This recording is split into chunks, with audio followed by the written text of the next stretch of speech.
तो फाइनली जिस वीडियो का हम सबको इंतज़ार था उस वीडियो को लेकर आ गए हैं हम आपके लिए। वो है टाटा हैरियर.ईवी का रेंज टेस्ट। कितनी एक्चुअल प्रैक्टिकल रेंज निकाल करके देती है इस वीडियो में हम जानेंगे। बात करेंगे कि इसकी ड्राइव क्वालिटी कैसी है, चलने में गाड़ी कैसी है, इंटरनली कैसा फील आता है। अभी हम इस टाइम पे हैं यमुना एक्सप्रेसवे पे, आगरा की तरफ निकल रहे हैं। आप देख सकते हैं मेरे पीछे यमुना एक्सप्रेसवे है। इस गाड़ी को अभी तक हम अपने होटल से लेकर यहाँ तक 40 किलोमीटर के आसपास चला चुके हैं। जब हमने होटल से स्टार्ट किया था तब इसकी एग्जैक्ट 100% फुल चार्ज करके हम लोग निकले थे और वहां पर इसकी जो रेंज थी वो 484 दिखा रहा था L1 पे। हम इसको चलाएंगे नॉर्मल सिटी मोड पे L1 या L0 करके, बिकॉज हम हाईवे पे चला रहे हैं। इसको हमने बीच जो अभी 40 किलोमीटर हमने चलाया वो ट्रैफिक में चलाया है, तो वहां पर तकरीबन 8% में 38-40 किलोमीटर के आसपास चली है। पूरा इसको निचोड़ेंगे, गाड़ी को एंड तक लेके जाएंगे, जितना नीचे तक लेके जा सकते हैं, और वहां पर आपको बताएंगे कि इस गाड़ी ने कितनी जो रेंज है वो निकाल करके दी है। साथ में गाड़ी के बारे में भी बीच बीच में आपको बताते रहेंगे। आइए चलते हैं और इस सफर को शुरू करते हैं।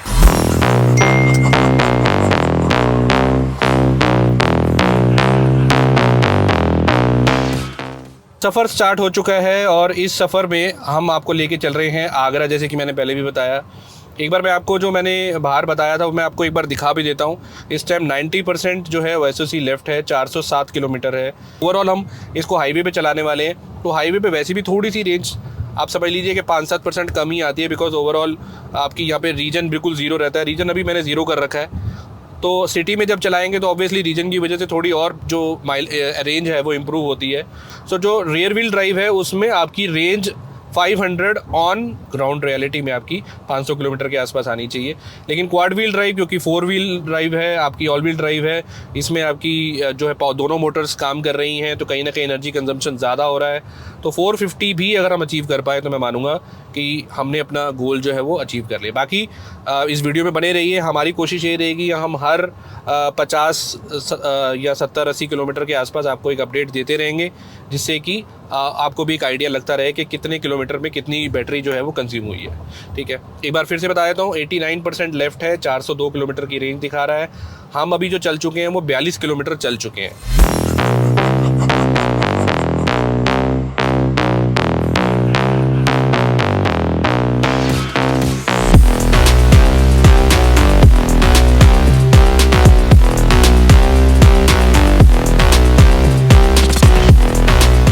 अब इस टाइम हम एक्सप्रेस वे पे चल रहे हैं।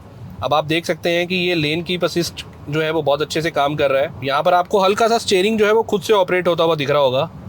ये देखिए, अभी जो है लेन मार्किंग आगे प्रॉपर है। मेरी जो आगे गाड़ी चल रही है वो तकरीबन 100 मीटर के डिस्टेंस पे है, जो इसने खुद से मेंटेन रखा हुआ है। क्रूज़ कंट्रोल मैंने 90 पे लगा रखा है। सामने वाली गाड़ी भी तकरीबन 90 पे ही चल रही है, लेकिन उसके अकॉर्डिंगली ये अपना अडेप्टिव क्रूज़ कंट्रोल मैनेज कर रहा है, और जैसे ही सामने वाली गाड़ी की स्पीड थोड़ी रिड्यूस होती है तो ये 85-87 पे ले आता है, यानी कि खुद से। अभी देखिए 88 पे ले आया, 90 पे क्रूज़ है। अब क्योंकि मैंने कुछ टाइम सेकंड्स हो गए हैं, मैंने स्टीयरिंग से हाथ हटा लिया, तो वो मुझे वार्निंग देता है कि वापस स्टीयरिंग पे आप हाथ रख लो। पहली बार ऐसा नहीं है कि हम इसको एक्सपीरियंस कर रहे हैं, और कंपनी का ये मानना है कि इंडियन कंडीशंस के अकॉर्डिंगली जो ADAS लेवल 2 है उसको और ज़्यादा इम्प्रोवाइज़ किया गया है। जो हमारा आगे रेडार है और जो कैमराज हैं वो मिल करके इसके ADAS लेवल 2 को और ज़्यादा इफेक्टिव बनाते हैं। यहाँ पर हम लोग 100 किलोमीटर गाड़ी चला चुके हैं। अभी जो हमारा डिस्टेंस 119 किलोमीटर बाकी है, जिसमें 1 घंटा 40 मिनट दिखा रहा है। अच्छा, अभी SOC जो यूज़ हुई है वो तकरीबन 25% के आसपास हम यूज़ कर चुके हैं 100 किलोमीटर पे, और जो हमने स्पीड मेंटेन की हुई है वो 85-90 के आसपास हमने स्पीड मेंटेन की हुई है। ठीक है, और AC फुल टाइम ऑन है, 22 पे AC चल रहा है। जो भी रहेगा वो एग्जैक्ट आपको बताएंगे। बिल्कुल ऑनेस्ट ये रेंज टेस्ट रहने वाला है। हम उसको अपनी कंफर्ट के अकॉर्डिंगली चला रहे हैं। जैसे एक नॉर्मल यूज़र जो अपनी फैमिली के साथ निकला है, एक एक्सप्रेस हाईवे पे चल रहा है, वो कितनी स्पीड मेंटेन करके चल रहा है, वो किस तरह से चलेगा, वो सारी चीज़ों को हम एक तरह से रेप्लिकेट करते हुए चला रहे हैं कि एग्जैक्ट सिनेरियो बना सकें। कम से कम टाइम में भी वो डिस्टेंस ट्रैवल करना है। ऐसा नहीं, बिकॉज अगर आप दिल्ली टू आगरा जा रहे हैं, नोएडा टू आगरा जा रहे हैं, तो अब ऐसा नहीं है कि जहाँ 2 से ढाई घंटे लग रहे हैं वहाँ आप 4 घंटे में पहुँचेंगे। तो obviously time also play a very important role, और उसको भी ध्यान में रखते हुए हमने अपनी स्पीड जो है वो 85-90, अभी क्रूज़ कंट्रोल मैंने 90 पे सेट किया हुआ है। अब आगे वाली गाड़ी थोड़ी सी भाई साहब स्लो चला रहे हैं, जिसकी वजह से 80 पे है। अब जैसे मैं अपनी थोड़ी सी जो लेन वगैरह चेंज करूँगा तो ये वापस 90 पे आ जाएगी। पीछे कार है इसलिए मैं अभी लेन चेंज नहीं कर रहा हूँ, डायरेक्ट इसी लेन में चल रहे हैं। तो 85 to 90 के बीच में ही हम गाड़ी जो है थ्रू आउट चला रहे हैं। अब इसके अलावा कुछ गाड़ी के बारे में बात कर लेते हैं, जैसे कि अब यहाँ पे ओवरऑल फील कैसा है? अब ओवरऑल फील ऑब्वियसली बहुत बढ़िया है। जब जो पहले हैरियर का, अगर आपने हैरियर जो डीजल में आती है उसका इंटीरियर देखा हो तो उसका इंटीरियर भी कुछ इसी तरह से दिखता है। हालांकि ये जो QLED डिस्प्ले है ये 14.3 इंचज़ की, ये एक न्यू एडिशन है इसमें, और ये फर्स्ट एवर ऐसा व्हीकल है जिसमें सैमसंग QLED डिस्प्ले लगाया गया है।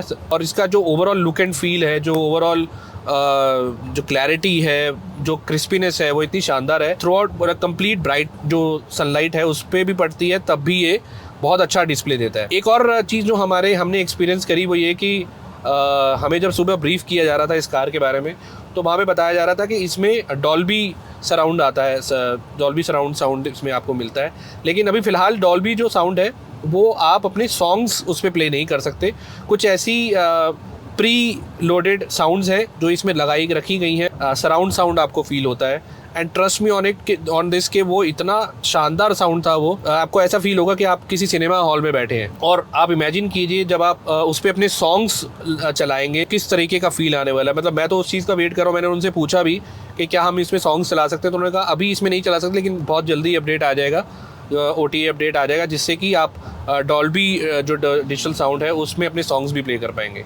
तो भाई साहब मुझे स्टीयरिंग से हाथ नहीं हटाने देते, मतलब 5 सेकंड भी हटाता हूँ तो उनकी वार्निंग शुरू हो जाती है। ठीक है, तो ये एक अच्छी चीज़ है। हालांकि मैं मानता हूँ कि अगर आप थोड़े से भी डिजी फील कर रहे हैं तो वहाँ पर ये बहुत फ़ायदे का फ़ीचर है जो आपकी सेफ्टी में एनहांस करता है। मैं फ़ीचर की एक बात कर रहा था। फ़ीचर IRVM यहाँ पे मैं दिखाना चाहूँगा, इसको IRVM कहते हैं। और इसके बारे में आपने काफ़ी सुन लिया होगा, रील्स देख ली होंगी, वीडियोस देख ली होंगी। इसमें जो मुझे सही लगा वो ये जो क्वालिटी है, जो camera quality, no doubt Tata की वैसे भी जो हम 360 डिग्री व्यू देखते हैं उसमें बहुत शानदार क्वालिटी आती है। लेकिन मैं ये कहता हूँ कि ये जो IRVM में जो क्वालिटी लगाई है कैमरास की, अगेन टॉप नॉच क्वालिटी है। एक तो इसके पीछे ही यहाँ पर कैमरा है IRVM की बैक साइड पे, और एक जो रियर का जो कैमरा है जो अभी आपको डिस्प्ले यहाँ पर दिख रहा है वो शार्क फिन एंटीना के बीच में प्लेस किया गया है। ये सिर्फ एक व्यू नहीं दे रहा है, ये एक्चुअली में एक डैश कैम का भी काम करता है जो अभी करंटली रिकॉर्डिंग भी कर रहा है। आप देख सकते हैं कि यहाँ पर टाइमर चल रहा है जिसमें 149, 150 ऐसे सेकंड्स भी दिखा रहा है रियर साइड का। अच्छा, इसमें एक फीचर है कि जिसमें आप व्यू पे जब क्लिक करते हैं तो ये स्विच करता है फ्रंट और रियर कैमरा में। तो यहाँ पर आप जो है इसको चेंज भी कर सकते हैं। अब इसमें जो व्यू का सिनेरियो है वो मेरे ख्याल से चलती गाड़ी में आप इसका व्यू नहीं चेंज कर सकते, बट हाँ अगर आप इसको नॉर्मल IRVM में चेंज करना चाहते हैं तो आप क्लिक करेंगे तो ये आपका जो नॉर्मल IRVM रहता है, ऑटो डिमिंग IRVM, उसमें जो है स्विच हो जाएगा और आपको पीछे का व्यू वैसे दिखने लगेगा। बट मेरे हिसाब से मुझे इसके साथ ज़्यादा बढ़िया लग रहा है, जो एक्चुअल व्यू से भी ज़्यादा बेटर आ रही है, जिसकी वजह से मैं इसको ऑन करके चलना जो है ज़्यादा प्रेफर कर रहा हूँ। दूसरी चीज़ कि काफ़ी कंफर्टेबल सीट्स हैं और अभी हम जितना भी चला चुके हैं and I don't feel like कि मुझे कोई सीटिंग में कोई इशू लग रहा है। अभी ऑब्वियसली हमें बहुत सारा और ट्रैवल करना है, तो एंड ऑफ द डे अगर मैं इस बारे में बात करूँ तो ज़्यादा बेटर रहेगा। एज ऑफ नाउ जो मेरा जो करंट सिचुएशन है उसके अकॉर्डिंगली कंफर्टेबल है, काफ़ी कंफर्टेबल है। अब इसके सस्पेंशंस की अगर हम बात करें तो इसमें आपको मल्टी लिंक सस्पेंशंस मिलते हैं, जो कि पहले जो हैरियर में जो आपको आइस व्हीकल में सस्पेंशन मिलते थे उससे फार बेटर है। मतलब क्वालिटी वाइज देखा जाए तो काफ़ी बेटर है। और दूसरी चीज़ टाटा ने भी बताया है कि उसमें उन्होंने काफ़ी काम किया है। और उसमें अगर हम एग्जैक्टली टेक्निकल बात करें तो उन सस्पेंशन में FSD डैम्पर्स हैं, जिसकी वजह से जब आप हाई स्पीड पे इन कार को चलाते हैं तो वो आपको स्टेबिलिटी प्रोवाइड करता है। जब आप लो स्पीड पे कार को चलाते हैं तो वो आपको कंफर्ट और स्मूथनेस प्रोवाइड करता है, जिसकी वजह से अकॉर्डिंगली आपकी जो सस्पेंशन है वो वर्क करते हैं। बाहर का किसी भी तरीके का साउंड जो है वो मुझे यहाँ पर फील नहीं हो रहा है। रोड नॉइज़ भी बहुत कम के ना के बराबर है, बिकॉज कि जो इसमें टायर्स यूज़ किए गए हैं वो EV स्पेसिफिक टायर्स हैं, जिसमें एक एक्स्ट्रा लेयर ऑफ फोमिंग की जाती है टायर के अंदर, जिससे कि और ज़्यादा आपको जो अंदर जो है वो साउंड बिल्कुल भी फील ना हो। दूसरी चीज़ कि लो रेजिस्टेंस टायर्स होते हैं, जिसकी वजह से आपको रेंज जो है वो वहाँ ज़्यादा मिलती है एक EV व्हीकल में, और वो आपकी रेंज बढ़ाने में हेल्प करता है। तो ये जो छोटी छोटी चीज़ें हैं ना, बहुत सारी कंबाइंड मिल करके जो है एक EV कार को एक अच्छी रेंज प्रोवाइड करती हैं। अगेन कहानी जो है वो घूम फिर के रेंज पर आती है, और वही रेंज टेस्ट सब हम कर रहे हैं। सो अब नेक्स्ट अपडेट ये है कि तकरीबन 211 किलोमीटर हम चला चुके हैं, और ये लास्ट टोल है जो यमुना एक्सप्रेसवे का है, और यहाँ पे हमारी जो SOC दिखा रहा है 50% एग्जैक्ट 50% बची है। और 232 किलोमीटर की रेंज बाकी है। हम जो किलोमीटर चला चुके हैं वो 211 है, यानी कि 440 के आसपास की रेंज, अभी 442 के आसपास की आ रही है। बाकी अभी देखते हैं कि एग्जैक्ट कितनी आती है। बाकी नेक्स्ट अपडेट आपको तो देते हैं आगरा पहुंच के, उसमें हमारा क्या स्टेटस है।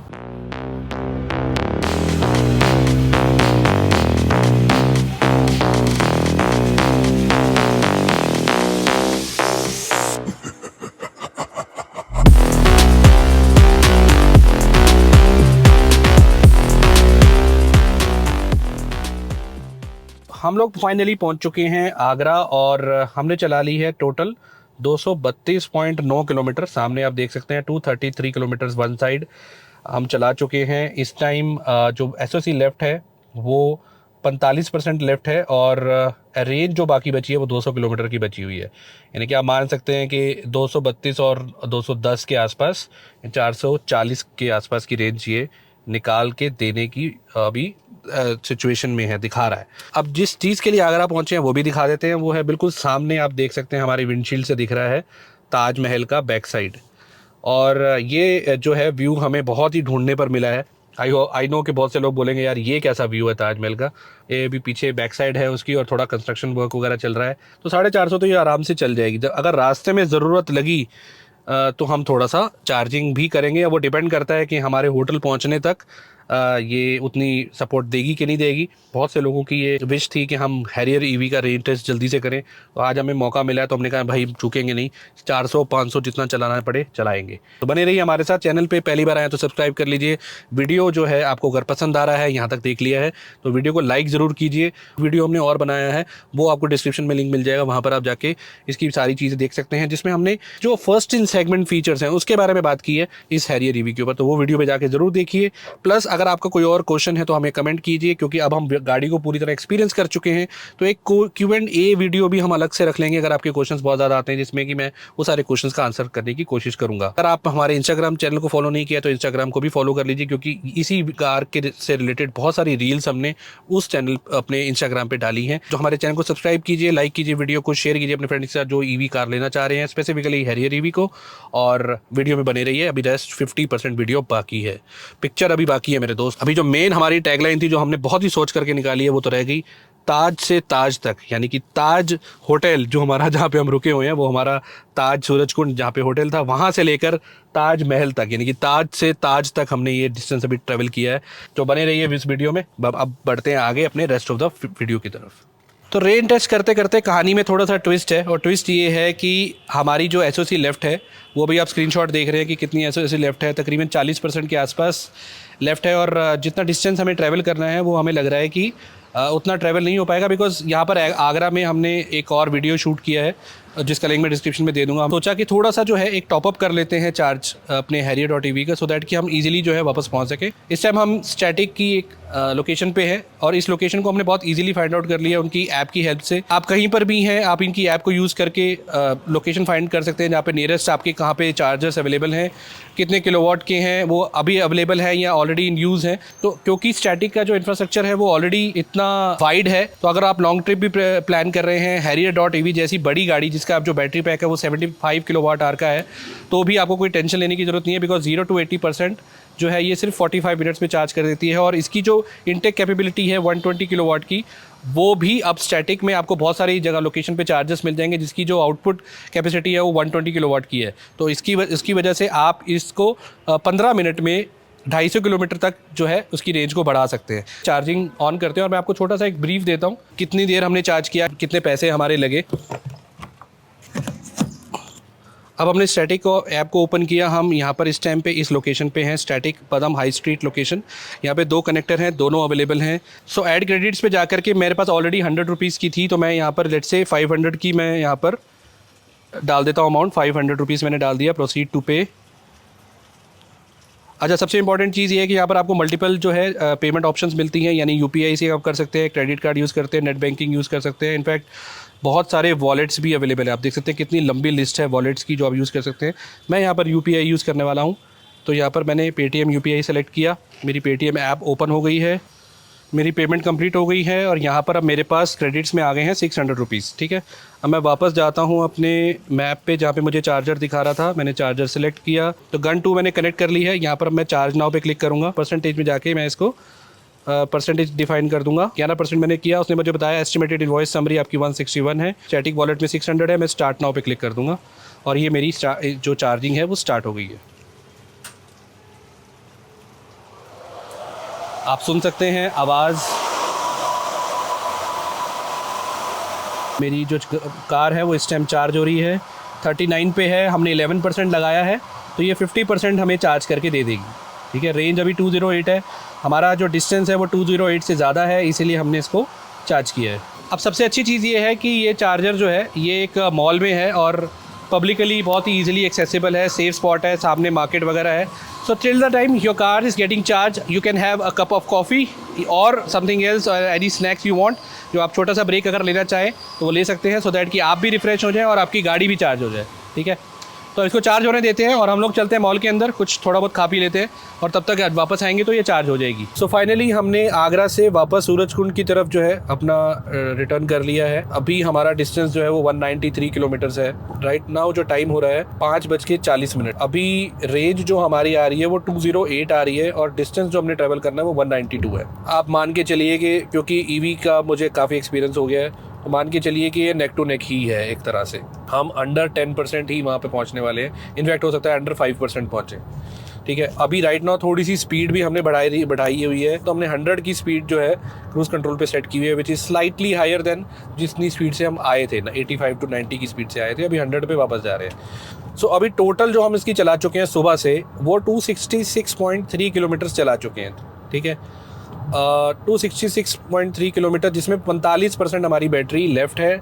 अब इस 45% में हमने 12% के करीब 11 से 12% हमने बैटरी ऐड करी थी। ठीक है, तो 11-12% का मतलब सीधा सीधा हम इसके 40 किलोमीटर माइनस कर लेंगे। जब हम फाइनली पहुंचेंगे तो वहाँ पर हमारी रेंज जो है वो निकल के आ जाएगी। यार इतना प्रिसाइसली तो कोई भी नहीं देखता ना, एक रेंज ही देखता है कि भाई 450 से 480 चल रही है, 420 से 450 चल रही है या 400 चल रही है, 400 के भी नीचे 380 चल रही है। ठीक है, वो अब आपकी ड्राइविंग पे भी डिपेंड करता है। अभी करंटली जैसे हमारी स्पीड 100 है, अगर यही स्पीड को मैं 80, 85, 90 कर दूंगा ना तो ये रेंज अपने आप 5-10-15 जो है किलोमीटर और बढ़ जाएगी अभी। बट क्योंकि अभी टाइम ज़्यादा हो रहा है, हमें थोड़ा सा डिले हो गया है, पहुँचते पहुँचते रात हो जाएगी वहाँ पे, तो हमने सोचा कि थोड़ा सा स्पीड को बढ़ाया जाए। ठीक है, so currently 45%, SOC left is 202, distance left is 188, जो total distance covered is 269.3 which is almost 207। इसके बाद एक अपडेट और आएगा जब हमारा यहाँ पे 100 किलोमीटर लेफ्ट होगा और उस 100 किलोमीटर के बाद फिर हम फाइनल अपडेट आपको होटल पहुँच के देंगे।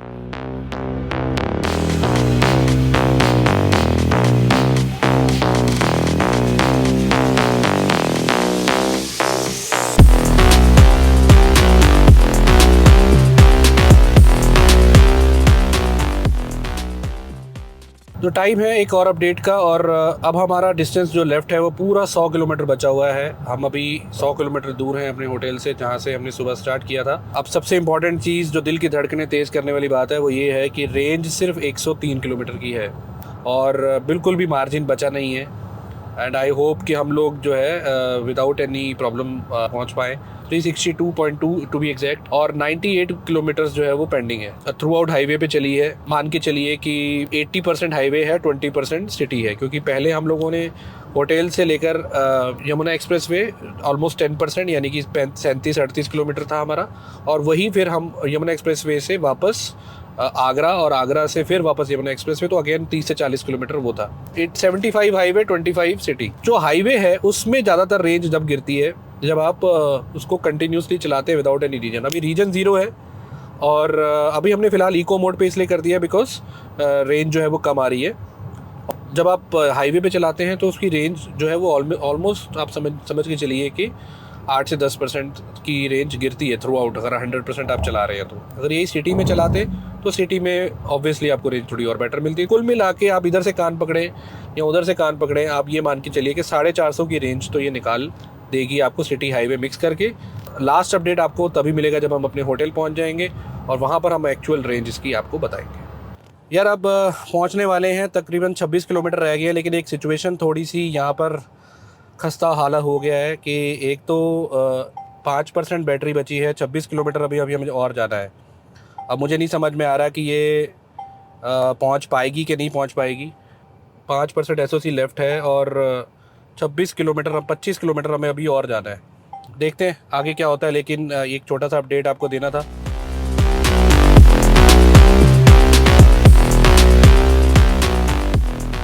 फाइनली हम लोग अपनी डेस्टिनेशन पे पहुंच गए हैं, सूरजकुंड, ताज सूरजकुंड, फरीदाबाद।